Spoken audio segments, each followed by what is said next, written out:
restaurer la confiance entre les citoyens vivant dans cette institution et dire aux uns le droit, leur dire qu'ils n'ont pas raison de chercher les autres parce qu'ils ne sont pas nés dans cette région. Ils sont des Guinéens, ils ont le droit de résidence, le droit d'installation dans ce pays. Réconcilier les gens.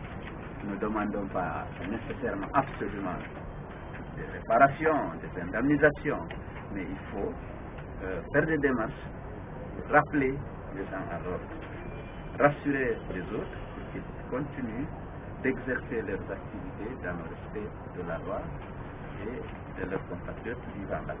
Mais on ne peut pas, dans un contexte marqué par une telle violence, et surtout par une violation flagrante des principes républicains, on ne peut pas, à notre avis, organiser un scrutin sans avoir mené cette démarche de sensibilisation afin de réconcilier les gens. C'est pourquoi nous avons réitéré notre solution qui consiste à dire que la date du 31 octobre nous paraît trop juste étant donné la nécessité de régler quand même ces problèmes.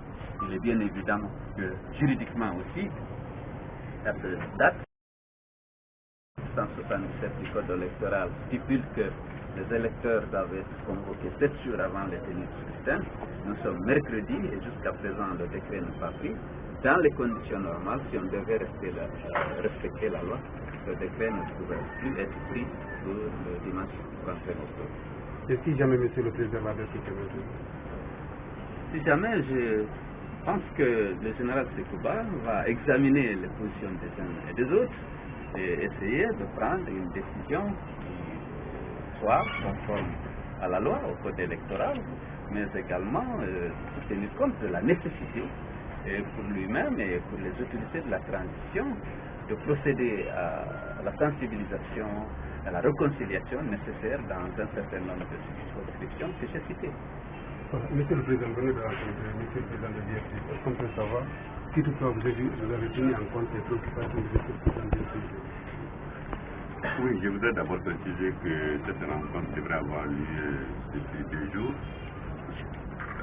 à la suite de la lettre que le président nous a envoyée en attirant notre attention sur un certain nombre de ces préoccupations. Malheureusement, l'agenda ne l'a pas permis.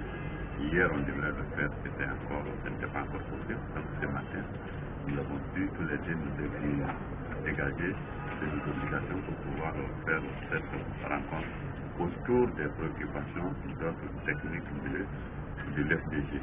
Donc nous étions venus faire un compte rendu des dispositions que nous avons prises ou celles que nous sommes en train de prendre, mais même comme il a si bien dit, il a évoqué d'autres préoccupations et surtout d'ordre politique et sécuritaire.